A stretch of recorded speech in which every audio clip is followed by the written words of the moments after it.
Welcome to the Lines in the Water podcast, a podcast where we talk about the ins and outs of saltwater fishing and saltwater tournament fishing. I am your co-host, Carlos A. Obregon, and I'm joined by my co-host, the Dapper Dan Man, Dapper Dan Man of the Laguna Madre, Captain Todd Wilson. Hey, brother. How are you?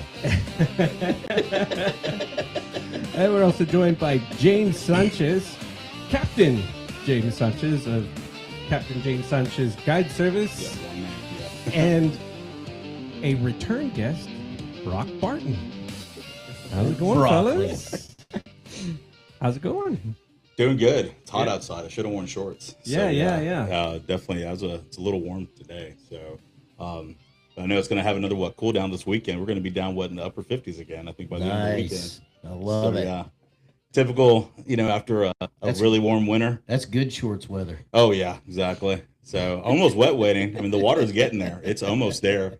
It's happened. And I know before we had the front during your bachelor party we had a few weeks ago. Water was reaching 78, 79. I even saw 80. Mm-hmm. And then we had that front. Water dropped down to the mid 60s, and same thing happened here in Corpus. And yeah, it was looking good again, and then all of a sudden we got this another late front. I mean, that is typical of what happens when we have a warmer than average winter. We tend to have these like really late fronts in springtime, but then once it gets hot, it's on, man. You know what I mean? Yeah. It doesn't let up. That's what in my experience over the years, it's going to happen out here. So we're gonna have another, quote unquote early hot summer. Yeah, so, nice. So, like I start every single podcast. When's the last time you went fishing? It was Sunday. Yeah, it was Sunday. Yeah, I fished this past weekend, and Saturday when that front rolled in that we had on Saturday, the bite was actually pretty good for me. Before that high pressure settled in around like 11 o'clock, and then of course that kind of correlated with the end of the major feed. Bite completely shut off for me. I was catching some smaller fish, but as far as the better sized trout that I was catching, I ended up just with 4 limits. And I had like 2 or 3 over 20 inches. Biggest was like almost 3.5 pounds. Nice. So yeah. And then on Sunday was more of an exploratory day. And then a buddy of mine, he was taking some water on his jet boat. So he actually, I was about to hop out of my boat and go wade. He pulled up on me on the east shore, and it was pretty windy out there. I was trying to get out of the wind, and so I helped him out. And then after that, I did a couple drifts, in one drift I pulled out a limit of trout. So he had water coming in. Yeah, I think he had a bad weld in his jet boat. But his bilge wasn't working. So that Jet boat John. That's a bad combo. Yeah. Jet boat John. Yeah, that's a bad combo. No, it's not. Yeah, it was not fun for him. He was Bilge like, pump man, not working. He's like, man, I'm not coming in. I'm not coming in. The water's coming in. He's like, nah, it's not too bad, man. So we just beached it and helped him out. So just made sure. We had a beer there on the water. I hadn't seen him in a while, so we just caught up and. You mean you fish and you had a beer? Yeah, that's weird. I know. I don't. Yeah, I know. Normally I wait for that on the way back home or at the dock, but yeah, that one I was like, I'll have one with you. So I've never had a beer on the water before. No, that's so weird. Crazy. So, well, we're drinking Miller Lite. I mean, it's darn near water, I think. Oh, sometimes. come on, yeah. Come on, Meow Kitty. I love Kitty. Miller Lite. I'm drinking it right now. Come on, Meow Miller Kitty Lite. Kitty. Hey, take that beer back from him. Actually, I need a drink for that one right there. So that was a bad one. All right. So yeah. But anyways, so that was it. And then I have a trip tomorrow. Now tomorrow, that's going to be interesting with my clients. We're drifting tomorrow. In fact, I think I'm going to go to Academy after this episode here and go buy a 3rd drift sock. And I'm not even kidding when I say that, because I know buddy of mine today was out there and he was giving me some just, quick little, report. And he was telling me, he's like, man, everything was blown out down south. Only water he found that was clear was off of the ICW out there, right now, and some areas near New Humboldt Channel and stuff like that. And he said the rest was all blown out today. It's windy. I mean, it's springtime. This is what to expect during springtime. So. Call me crazy, but me and Will are fishing the full moon tonight. Crazy. So, Brock, when's the last time you went fishing? I fished the Islander Angler Tournament. When was that? Last weekend? Yeah. Yeah, last Did y'all weekend. fish together? Yeah, we fished together. Me, James, Cody Rosner, and Will. How's Cody doing? I haven't heard that name in a while. He's good, man. He's been traveling a lot. He was in, I think it was Tennessee or South Dakota. Wow. Yeah, I like old Cody. Yeah, he's a good guy, man. Yeah. So we fished back in the day a few times together. That's what he said. Yeah. That's what he said. Yeah. Been a minute. Yeah. That day was So good. how'd y'all do on the tournament? What was it? 15th place. Yeah, Think not so. so bright. Yeah, not so bright. We had two trout and we had a red. And we were lacking one more red, whatever. And just the trout. I mean, I know Brock missed a couple good ones in the morning. Lost two good Brock. ones. He did lose. Lost two good ones. Yeah, Brock. lost two good I'll ones. tell you that story. You weren't holding your mouth right. Yeah. So what happened? I was throwing top water in the morning, and first fish, I mean, it's probably 20 minutes into our wade. Big trout eats it, runs straight at me, comes out the water, spits a hook, typical, big trout thing. It's probably a 6.5 pounder. It was a decent one. And like 3 casts after that, I get a huge eat, and it's a redfish, and he's on top, and spits my hook again. So I reel it in. I look at my front hook, and it straightened out on me on the inline hook. So it bent the hook essentially, and I was like, man, that could have been. I mean, that could have probably put us in the money. Oh yeah, Like for that would sure. have put us Those 2 fish would have. at least Wow. in top 5. Yeah, because Carlos, it was a very do you tough know day for how everybody. he knew a fish that he missed was 6.5 pounds? No, how does he know? Well, I saw The her fish whole has body come out scales the on water.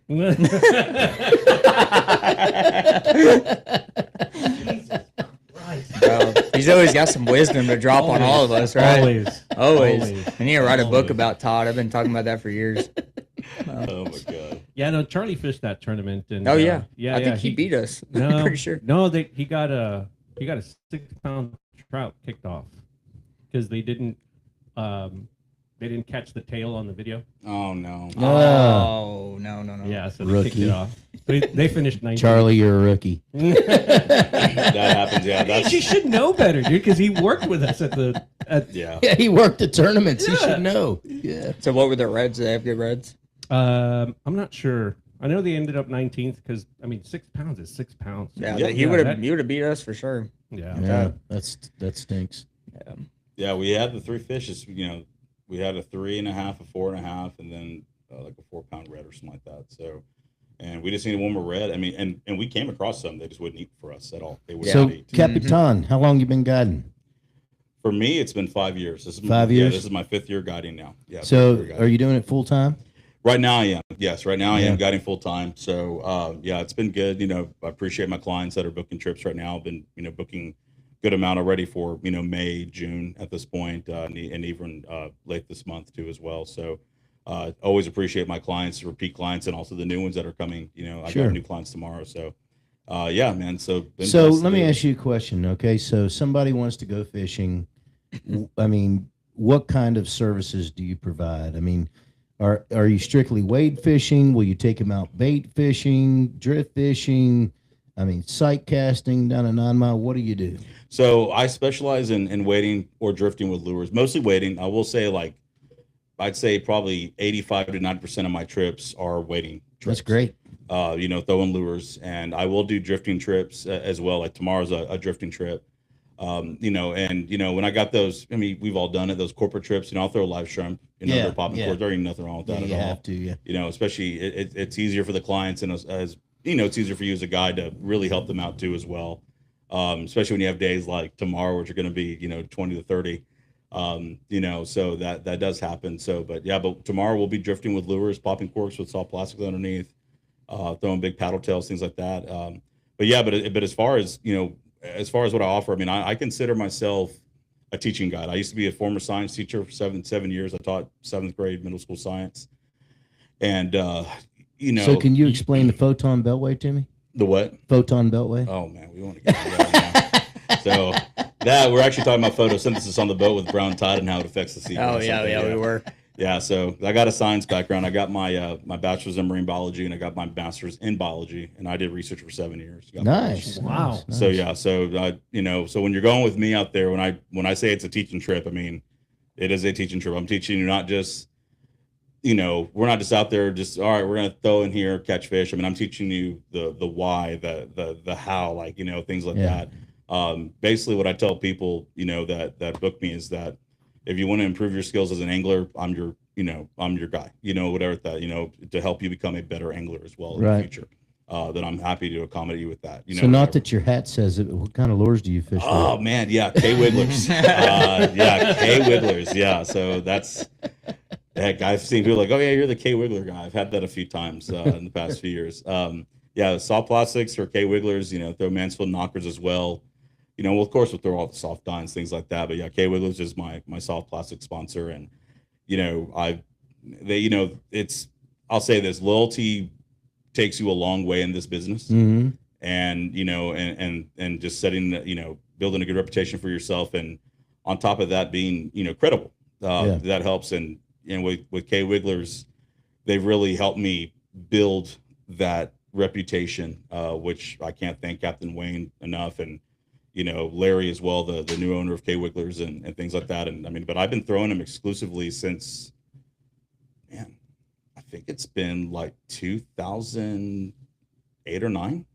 I mean, it's been a long time. I mean, It's like good. literally only throwing K Yeah. Wigglers at that. So yeah, it's been I great. Man. I always say, if you want to get good, be consistent, and Exactly. that's with your lures as well. Exactly. You got to throw what Because- you're confident in. Yeah, you got to throw what you're confident in, and the more you throw a lure, the more confident you get with that Mhm. lure. And if you're fishing with a particular lure for years, Yeah. you're going to be very confident with it, and that's 99% of the battle.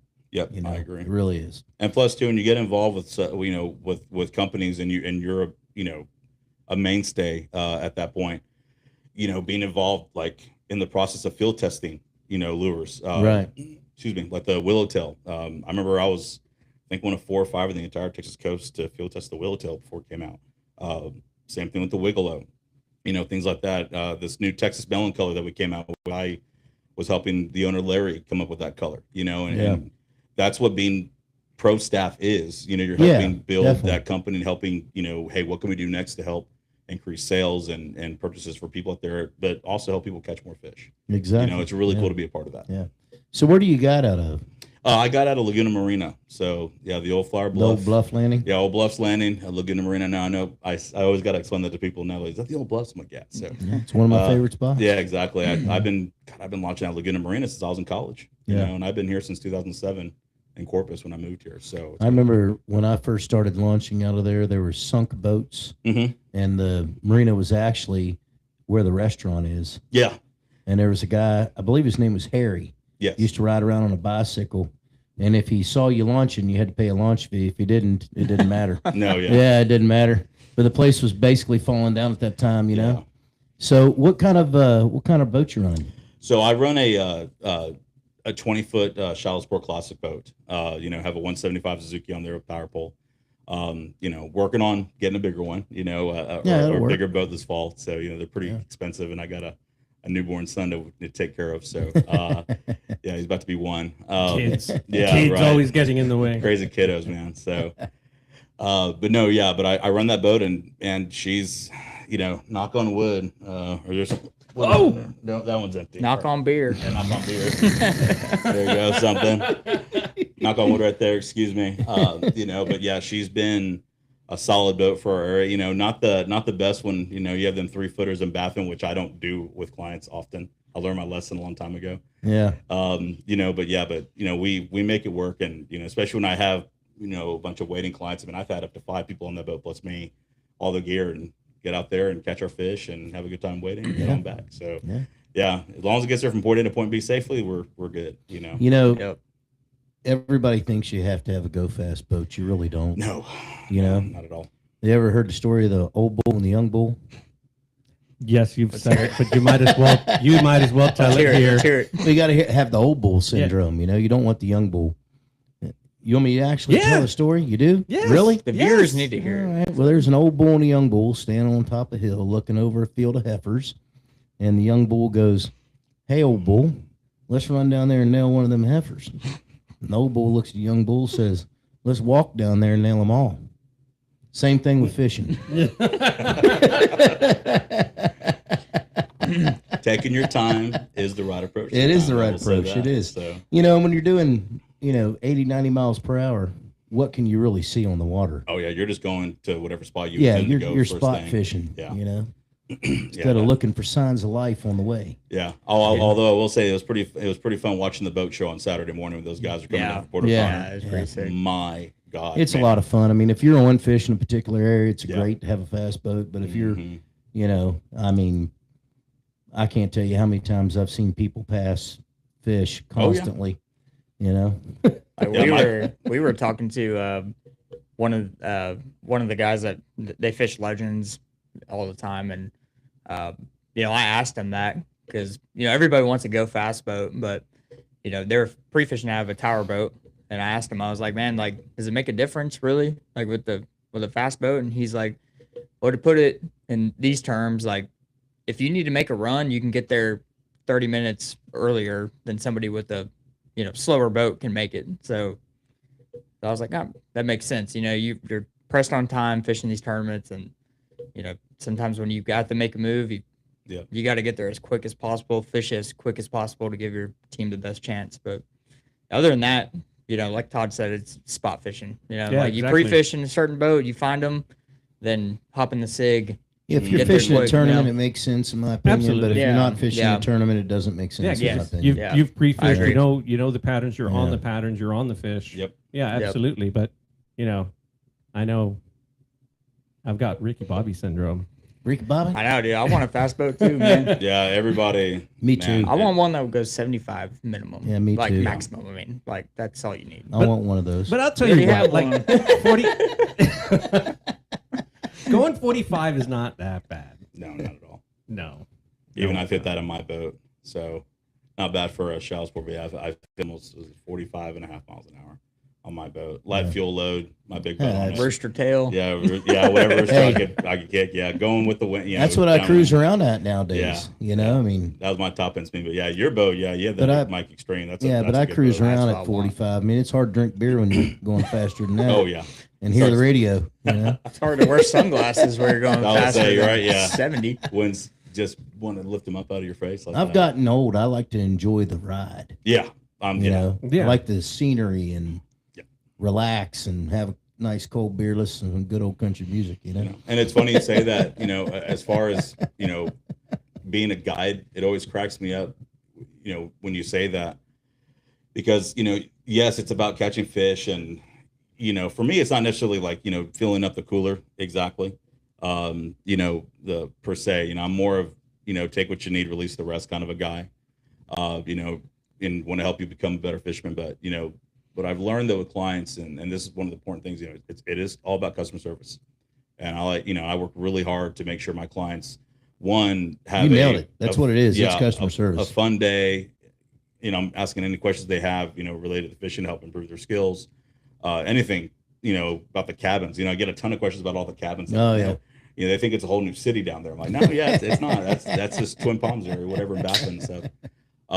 But also too, it's just like, man, it's just nice. Like, hey, man, like, we're having fun, caught a few fish, but man, like getting to see all this, Mhm. and that's one thing I don't take for granted. Every day is a new day on the water, a new opportunity, to enjoy, the creation out there. And also, man, it's just fun meeting new people out there, and just, I don't know, man, I'm a people person. Yeah. I'm not very shy. People haven't noticed that. And, that's one thing I love, taking people up there and sharing the knowledge and passion that I have with them. And then, and yeah, it's a blast, man. So Yeah. not to get poetic about it, but No, it truly I- is awesome. I used to enjoy it as well, but then I didn't anymore.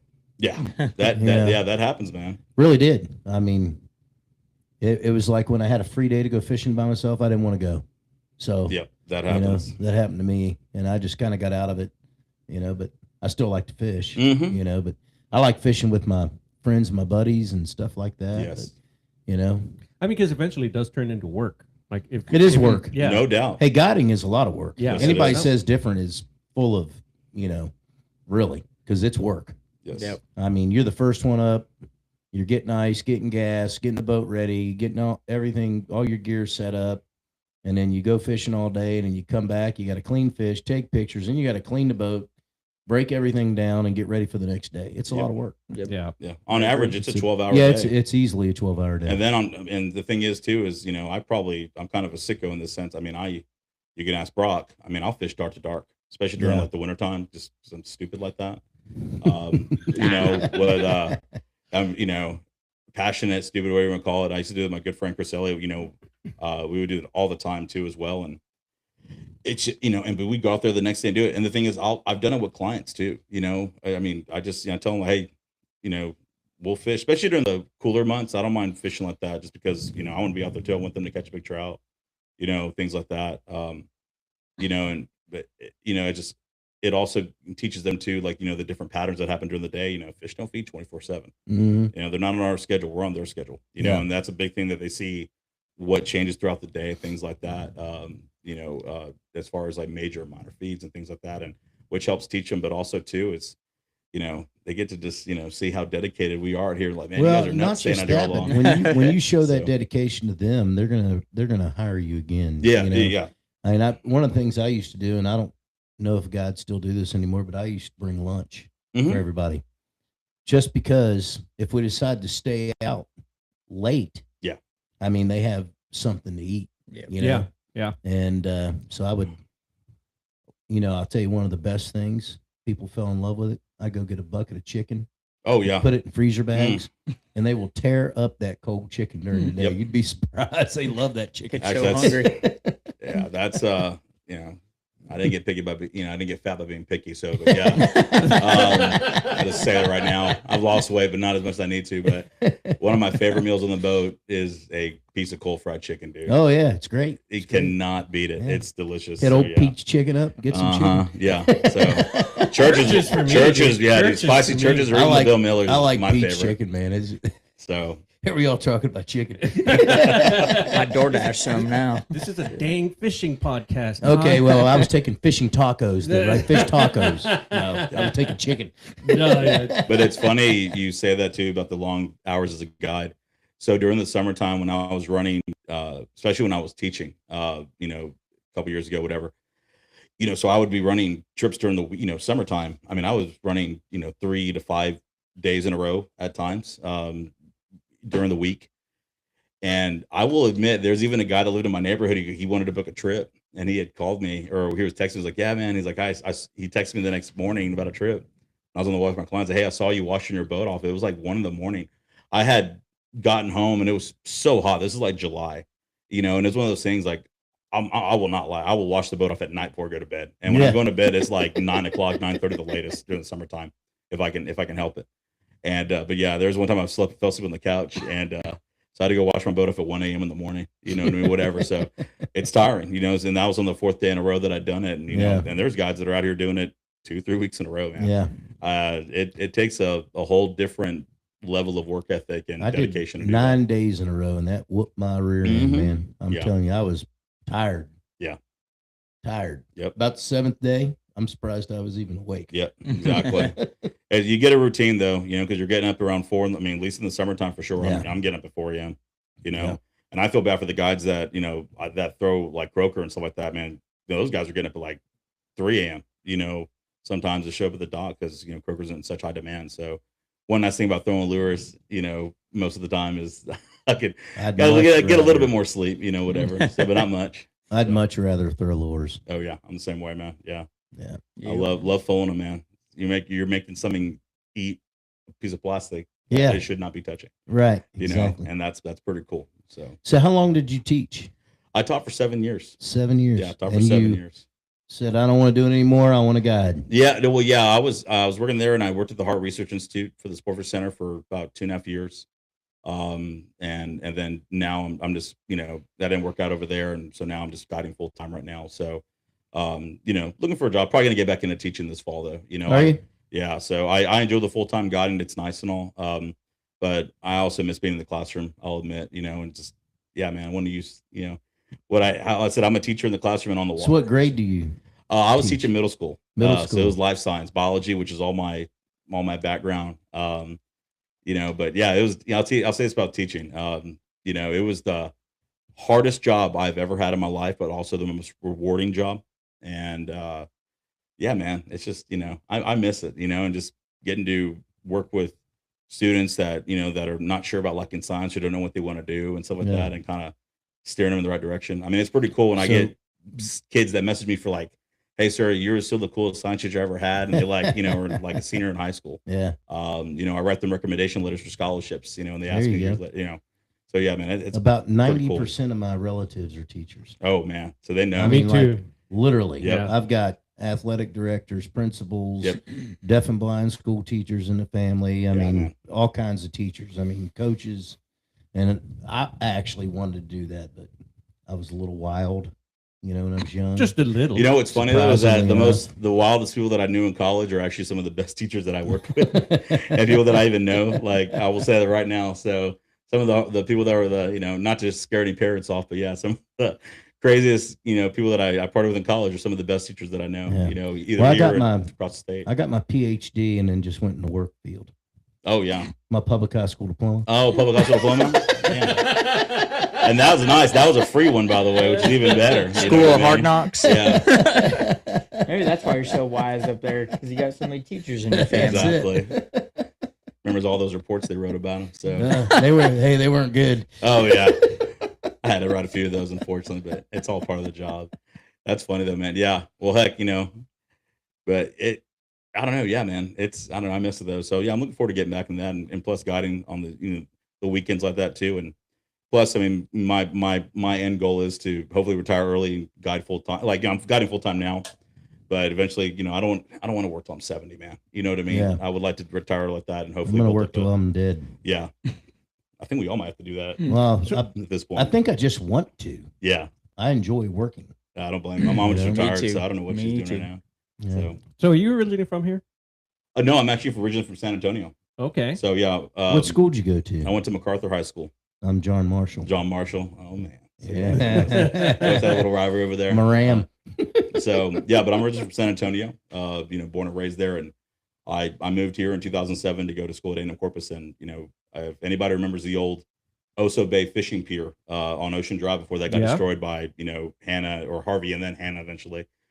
So I remember as a kid, we'd come down here for weddings. It'd be like October, November. My dad like, hey, you want to go fishing? Bring our rods, and so we'd sneak out of the wedding early, and we'd go fish there at night. I remember it'd be cold and windy and all that stuff like that, but it didn't matter. We're out there catching whatever fish we could, and I remember seeing the university lit up at night. I was like, I think like 6, 7, maybe 8 years old, something like that. Tell my dad like, hey, Dad, I'm gonna move to Corpus Christi so I can go to school here and study marine biology and go fishing all the time. Man, 2007, I did it. You know what I mean? So, yeah, man. So it kind of fulfilled a lifelong dream, and that was after beating stage 3 cancer. I had testicular cancer when I was 20 years old. Oh, wow. Yeah, Lordy. yeah. So stage 3 testicular cancer when I was 20 years old. So yeah, and Well, thank God you beat yeah, that. yeah, did that. That wasn't a fun. That was No. before all the social media, which I'm kind of glad about. Honestly, it was real, tough time in my Yeah. life, whatever. But it was a quick time, but a tough time. Then I transferred here, man. It's all been uphill ever since. It's good. Yeah, so I can't beat it, man. So yeah, I try to be as positive as I can. So whenever I think I have a bad day, it's like, no, I could get worse. You know what I mean? So that's the way I try to be as positive as I can. So So what made you decide to get your guide's license? I'll be honest. Watching fishing shows. I don't know if y'all remember like Southwest Sports Outdoors. It was like the old Fox network. That was years ago. That was like late 90s, early 2000s. And I remember watching Fish and Hunt Texas with Reed Ryan. Mm-hmm. And they were always like going with different fishing guides and stuff like that. And, like Alan Warren, and the videos at Academy and stuff like that, the guides they fished with on there. And I was like, God, man, like, I was like, I don't know if I'll ever be able to do it. But I said, man, it'd be really cool to be a fishing guy. Like you get to go out, enjoy what you're doing, but you're showing people also what you like to do. And I always thought that was really cool. And then, just got hardcore into fishing like I always was since I was a kid. And then I was, fishing with Captain Ernest Cisneros and Captain Wayne were mentors of mine, at one point, especially Captain Ernest. He was a teacher and a guide. And I was asking about becoming a guide. He goes, advice he gave me was, hey, first off, get your education. You have that to fall back on, this Yeah. and that. Then you start guiding, Well, Like you go whatever. back to work. You can guide in the summer, and exactly. you can also guide on weekends if you want. Exactly. And that's what he did for a long time. And I was like, man, I could do that. You know what I mean? So he's like, yeah, do that. He's like, you want to have an education though. So, and that was the best advice, he gave me. He even told my dad, like, you better make sure he follows through with it, whatever. And I did. And then being involved with K Wigglers, getting started with the industry like that, and it all kind of built up from there. The biggest thing for me was that I just didn't want to come out of the woodwork and be like, well, who's this guy? You know what I mean? I wanted to work really hard to build up my credibility. I started writing for the Corpus Christi Caller-Times. I was writing fishing reports with David Sykes, Oh wow. with the Islander Anglers, helping him with articles at times that he needed help with. things like that. And then I started writing. I've been writing for the Saltwater Wrangler, man, since February 2018, covering wade fishing in there. And I also write for the Texas Saltwater Fishing You're Magazine. that guy. Yeah, I used to Yeah. read it. Okay, Yeah. yeah. So and I write for the TSF mag too. I do the monthly reports in the TSF mag. So Yeah, I stopped cool. reading. I stopped reading that magazine okay, yeah. because of this guy. Because I didn't need to read it anymore. Oh yeah, he just told you what was going on at that point. Yeah. Radio. So yeah, so I've been working. I pick with, up TSF magazine every once in a while. Yeah. Why not? Yeah. Oh yeah, it's You good know, information. It's good. It's interesting to read articles. So No, it is. Yeah, Yeah. and that's the thing. Before all the social media stuff, I mean, it's one thing about younger generations of fishermen now these days is that they can watch everything. Everything's right there in front of them. everything's on Back the phone. then, I was reading books and every magazine. I mean, literally, my wife's gonna laugh if she's watching this right now, but I actually recycled probably close to 100 TSF magazines from 2004, 2005 that I kept because there was such good stuff in there. It's that I funny. read, and I had stuff bookmarked that I would still go back and read just 'cause I thought it was cool. Even learning how things have changed too as well. Yeah. That's just, I'm a nerd when it comes to fishing though. You know what I mean? That's what I do. I never really read too much when I started fishing for some reason. I don't know why. I just went out and did it. Yeah, that's basically what it boils down to. Yeah, I just You went out can and read did all it. you want, but you got to go out there and actually apply that. I know a lot of learned. people that read, Mm-hmm. not just about fishing, but about a lot of things, but can't actually go do it. Yeah. You know what I mean? Yeah. Executing what you're Reminds learning. me, is very guys at different. work. Yeah, I mean it's but no, I mean it is good info. I mean, if you want some good information, Saltwater Angler and TSF magazine have good info, and there's some really good guides that write for those. Oh yeah. Tara says magazines. she's not laughing. Oh, she's not. That's good. Yeah, she's not. Yeah, she was so proud of me. So I'm so glad I got rid of it. So I saved a few of the magazines that there was just things in it that I really just wanted to not let go. But, Yeah. But no, yeah, but it's been cool, and I remember when I was an intern at Parks and Wildlife in college, I got to write for the Parks and Wildlife section of there too. And So you know yeah. Christopher Mace?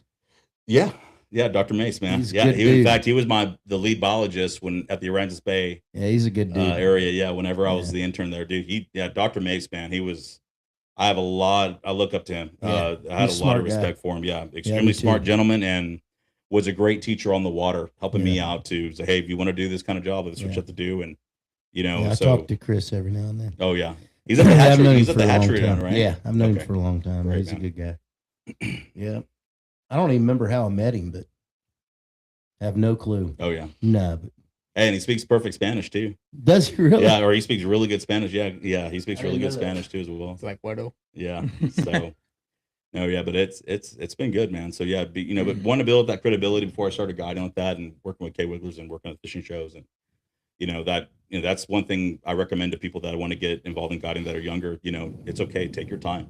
You don't have to go out there and go have the $100,000 truck and then $100,000+ Yeah. boat.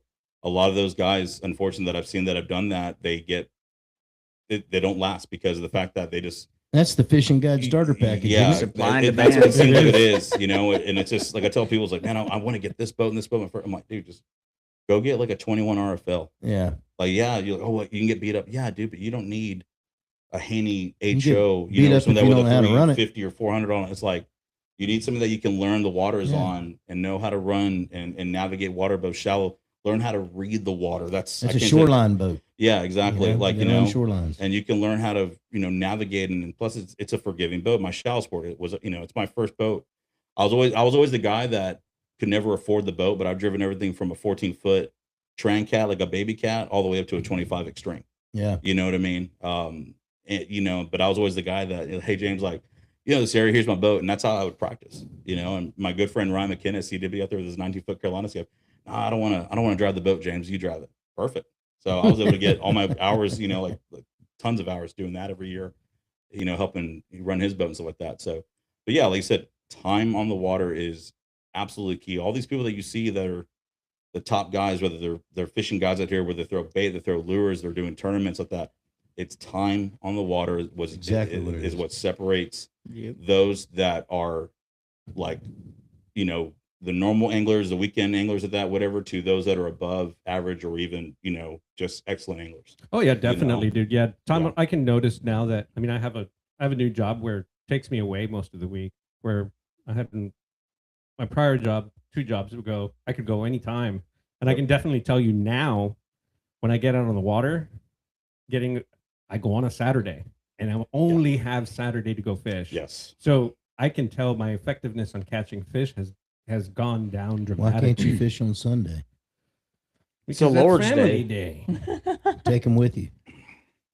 Caitlin don't like the boat. Well, that's unfortunate. One thing Yeah, I'll say. Well, she don't. Well, first off, my poor wife. She's about as white as a Miller Lite can. So is mine. Mine's a redhead from Kansas. So So yeah. like she can be she needs to reapply sunscreen every hour on the hour. Mhm. Like, and then she's like, and she tells me, it's like, oh, I got to reapply, and then it starts getting stinging and stuff like that. And Yoga No. pants, SPF shirt, and a mask. You'll still be fine, and a hat. still has to put on the sunscreen, and Oh, then yeah. I'm and that then- way. I burn. I don't get tan. I burn. Yeah, and then she also has a fear of maybe getting stranded or crashing. Like that. Oh no, you're- Titanic. I'll say this: there's too many boats out here these days. You won't, you won't get left behind. Yeah. Like that, whatever. I mean, Cito. Yeah, exactly. You got Cito, got Boat US, all that, but yeah, but no, there's always someone willing to. But yeah, I mean, she'll come out of the boat maybe once a year, but so I just go on my own. no, there's nothing wrong with that, man. Hey, that's how I reset myself. Even if I don't have trips, I'm like, what are you doing? You're not, don't have trips. I'm fishing. Yeah. I mean, I'm, even like when I was, I mean, I fish between 100 to 135 days a year on the water. And it used to be even more than that when I was teaching, but like that. I mean, I was literally fishing every day, whatever. So, it was one thing, not to be about teacher. Before I started guiding, I would basically fish like Sunday through Thursday. And then I would be like, all right, cool. I'm good, and then let Friday and Saturday, because, Fridays are the new Saturdays, and do that. So, to add to your point about that, one thing is that, like I said, I mean, I run trips during the week mostly, but most of the trips are on the weekends. Mhm. And the one thing too is that it actually, in my opinion, helps you become a better angler, a better guide, at least for me personally, because you're one having to, I'll put it this way, I try to figure out patterns that are opposite of what everybody else is already doing. And I'm doing that on the days that I don't have trips to prepare for what's coming up. So I can always keep that in the back of my head. There's no such thing as just a plan A and you're done out here. I mean, I have everything from plan A through Z. And, and sometimes there's been days, Brock's been there, he knows, with me, where we've been on A, B, C, D, E, F, G, and then H finally nailed it and catch a big trout or a bunch of reds or whatever that. He's been there, he's seen it, so, that, and him being a younger angler, so I try to teach him like, oh, let's go try this. No, let it play out. Take a break. You don't have to go hard the whole time. Just, let it play out like that. We'll figure it out. We'll let things develop, whatever, especially if there's fish in the area. You're old bulling it. Yeah. I'm old bullying. Yeah. Yeah. Exactly. It works. I hate to say that because I'm only 39. I don't consider myself old. I mean, gonna be 40 this year, whatever. But it's just, You're on your way. I'm on my way. 40's not that bad. Yeah. 40's not bad. Yeah. But, 40's a new 20. yeah. So, although I wake up every day on a pain scale. guess it it's like means at I'm least like a 4 or 35. 5 every day. I feel like, but yeah. So how many days do you 35 fish plus. like on a normal week? A normal week, I'm fishing at least 3 days, 3 to 4 days, depending on the schedule. With 'cause I watch my son right now too. So when I'm not running trips like that, I'm helping watch my son and stuff like that, and taking care of him, which has been good. Said he's under 1 year old. I'm getting that. He's definitely a daddy's boy. So Yeah. Which is awesome. So that's not a bad thing. But I fish at least 3 to 4 days a week. For the most part. But most times 3 days a week. But if I can do it 4 days a week, which is good. And especially if I have clients like that too, I'll set it to where we'll even get a babysitter so I can go pre-fish like that. A couple days before a trip. Even though things can change day to day like that, I understand that. But it's always in the back of my mind. I always have based on recent experience in the water, my fishing logs, things like that. I can look back on those records like that, and I know I can go catch fish at this certain. I don't want to say I'm a spot fisherman. It's based on patterns, but I know based on like right now, there's plenty Weather. of, yeah, Yeah. especially right now, the water levels right now. Water is warm, but the water it's come up a little bit, but we haven't had those spring tides yet. They're probably going to help after this full moon we have and with the heavy southeast winds. But but there's areas that I've already checked out. I'm all like, no, water's too low still. You'll catch a lot of these fish, say on the outside edge of this area, like on this wind-blown shoreline, where normally, like especially redfish or even a big trout, when I know when the water's like high, they're going to be up against the bank where it's like almost, maybe like 3-4 inches of water, and they'll be up there. And but I know I can go back, and I've actually have a couple areas. It's like clockwork. Every time those conditions line up, works out every All time. right, I got a question. It's cool when that happens. So yeah.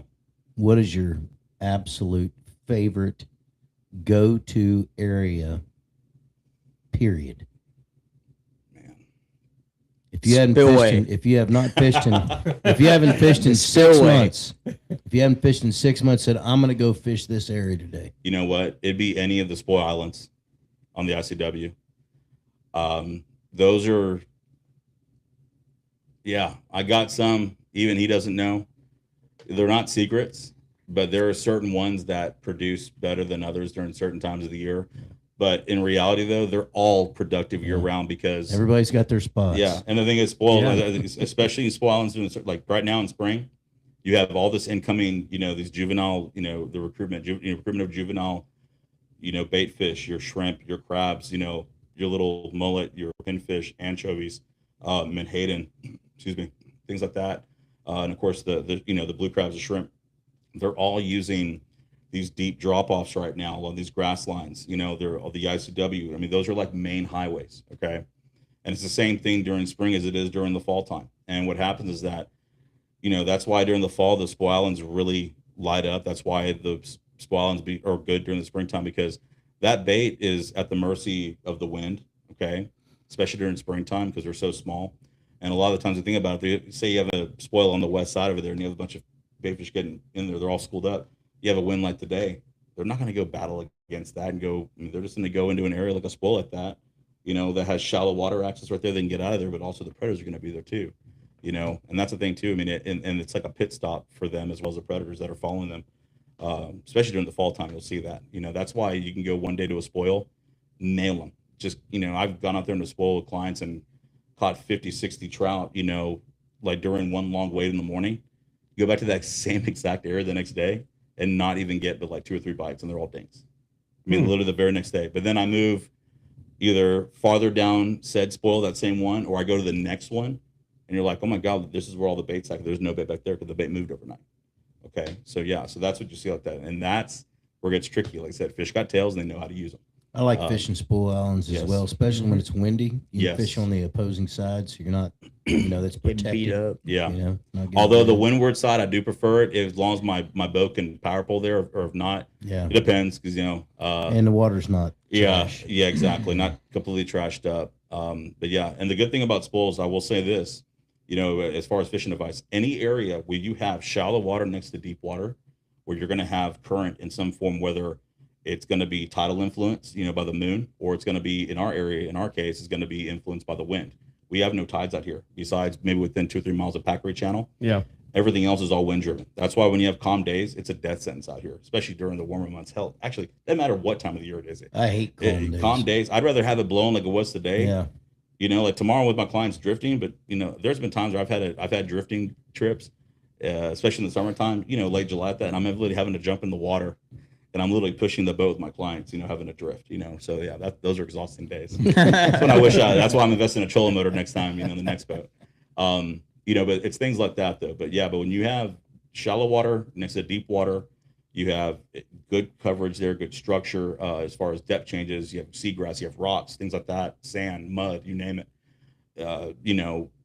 It's all there, and that's what makes spoil islands, such a productive area to fish. So, I got a question. So, springtime is obviously when trout like to spawn, Mhm. right?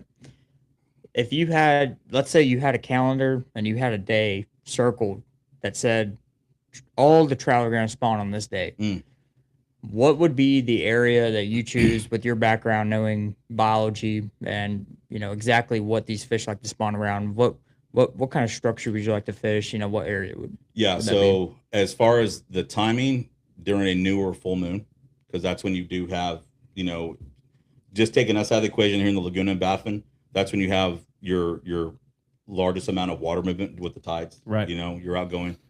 And as far as areas to fish, though, you know, areas, that's why you start catching these big trout in the springtime along King Ranch, things like that, you know, tide gauge, because they're areas that they'll spawn out in deeper water. They're broadcast spawners where the females will go out there, they'll be surrounded by the males. They release, you know, the female releases the eggs, males release their sperm, fertilize the eggs.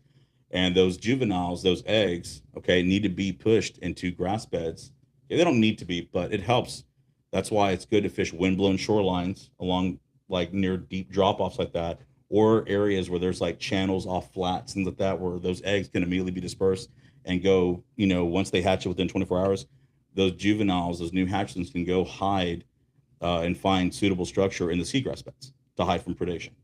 You know, so those are that. So basically, any windblown shoreline like that, that's next to a drop off, or channels off of flats like that, anywhere where there's good water movement, where those eggs can help get dispersed in areas with like seagrass beds like that, those are good areas like that. At least, in, you know, based on what the science says, and also on experience, you know, on the water. So one more question for you, and then we got to wrap it up because. Oh no! Dude, Okay. yeah, we're already We hitting blew 50 through 45 Yeah. minutes I quick. apologize. I didn't. No, it's it's all good. perfect. It's all It's good. perfect. So the last question, how do you determine what area you're going to drift? Good question. Okay, so right now, especially when the tides get high, like they will be, you know, as much as I love to wade, some of those expansive flats, the few that we do have out here, will go up there for redfish or even trout, you know, whatever. You know, depending on how it's been lately, as far as, you know, how consistent the fishing's been. But if I'm like, say, I see bait that's real scattered like that, you know, like, or it gets concentrated more, I'll jump out, wade those sets of potholes like that, just pretty much just casting them, you know, blind cast like that, until we come across fish and slow down. But if not, though, and the fish are scattered, that's when I'll drift. Even if it's shallow water, foot of water. I mean, I know we're wearing waders right now. I'll tell clients like, hey, listen, like, let's drift. And if we start picking off, like we get like one here, one there, okay, let's just keep on drifting like that. But if like they hit one and then we catch one, like not even like, you know, a minute or two later, they get another one, then another, then we'll stop the boat and then we'll really slow down and cover all the area like that. Okay. And also too, as well, there are just times, you know, and it's all depending on what my clients want, but also too, there are just times where, especially in the fall time, I found where the fish in fall, the water can get 2 feet above normal. So if you're catching waist deep water, those trout will still stay there, for example. Okay. If that's where all the bait's at and you're waiting, it's going to be up to here. And that's when drifting will really pay off like that too, as well. And I've had to save my day by drifting, you know, as much as we want to wade, I've had those days doing that, drift like that, which has saved our days like that, as far as, and it's not just catching keepers, but also good trout, you know, and big rays as well. So, yeah. So that's something that I employ like that too. So, you know, of course it depends on the client, you know, like tomorrow, drifting across a shallow flat, burning paddle tails. That's exactly what we're going to do to catch it. Because Easy day. Well, hey, good luck to you. I appreciate it. Enjoy it. Let everybody know how they can contact you. Yes. Yeah, you can contact me. My cell number, it is 210-260-7454. Or you can, of course, reach me on Instagram or Facebook as well. I know on Instagram, I'm Captain J Sanchez 151, and Facebook is just James Sanchez. Like I said, you can't miss me. I'm just the chunky Mexican holding a big trout in this picture. So not hard to miss me. I will say that. So, but yeah, but if you want to book a trip like that, have any questions about anything, even if you just have questions about science like that, whatever. I mean, I'm not a PhD and never will I claim to be an expert, but you see something cool in the water you want to ask, man, shoot me a message. I'd be happy to help you out and answer. There you go. Yeah, dude, this has probably been the one show where we've actually had someone with a biology degree actually break it there down you that go. way, and that's awesome. Man, yeah, well, That's awesome. I appreciate it. I want to thank you guys for, you know, hosting me or you know, whatever, hosting this podcast. I've been keeping up and watching it, love seeing it grow, and y'all have a great setup here, and thank you for having me on. I really appreciate it. Thank We you. enjoyed having you on, Captain James Sanchez. Everybody, if you need a guided fishing trip, he's the guy to call. Want to go wade fishing, learn something out on the water, and I guarantee you, if you have a boat, you're a new boat owner, and you want to take your boat out and have Captain James go with you. Yep. Captain James has that service as well. Yeah, So we if you do. want to go out and Yeah. learn how to use Yep. your boat and learn where you can and can't run, Captain James can do it, and he'll take you fishing when you do it. So Yeah, we Put your can. number out there again. Yes, sir. Yeah. Cell number again is 210-260-7454. And again, you can reach me on Instagram and Facebook. Awesome. Thank you, guys. Everybody, thank you for those that tuned in. We actually at one point had 11 people. oh, We do have some comments. Adrian was like, Shout out Brock to never Ed. talks. Nope. He didn't get to talk this He time. did. I guess we'll Appreciate shout out A&W Detail where we're at it. 'Cause Yeah, he did yeah, shoot yeah. me a A&W text. Detail. You wanna AW get your- Detail keeps that boat going. yeah. It does. Yeah. I'll be seeing Adrian here. Well, He yeah. ju- Once I'm done with and these he trips, just yeah. doesn't detail boats. He just doesn't detail boats. No, he does fixes everything. Yeah. Oh, He does one thing, everything. One thing we didn't do. Shout out your sponsors, man. Yes, yeah, I want to thank my sponsors, Fishing Tackle Unlimited. Great rods, the Excel G2. Man, check them out; they're great in Houston. Again, you can go there in person or order them online. If you have any questions, reach out about that. Of course, K Wigglers, Mansfield Knockers, AFCO, Grundens, and Shimano as well. And last but not least, Stinky Pants stringers and all their great gear, their wading boxes, and my college mentor, Dr. David McKee, who makes a damn good custom stringers out of his house. And man, yeah, he made my first one when I got here in 2007. I still use that thing to this day. That's So, awesome. yeah. Without them, wouldn't be able to make it possible. They help me out a lot, and I can't appreciate them enough. Well, James, congrats on the little boy. Thank you. Yeah, I, gonna be I one, met man. him. I met him. Beautiful young man. Yeah. Can't wait to see him grow up. Yeah. So Oh man, turn him into a fisherman. he's already standing up, man. I'm like, they make waders big enough yet for this kid? I want him out there, man. He'll be in a life raft getting drug along. There you behind go, that there thing. you go. So, Hey. for those of you listening and those actually on the live, please follow our podcast. Go to Podbean or your favorite podcast platforms: Spotify, iHeartRadio, Amazon Music Podcast, Apple Podcast. Hit that follow button. Also, you can see this video and all the videos we've had, all the episodes we had on YouTube. Follow our page. Subscribe to the page. Like the videos, please, and follow our Facebook page, Lines in the Water Podcast. Join our group, Lines in the Water Podcast group, and also follow us on Instagram, Lines in the Water Podcast. James, thank you very much for Thank you, coming. guys. Appreciate it.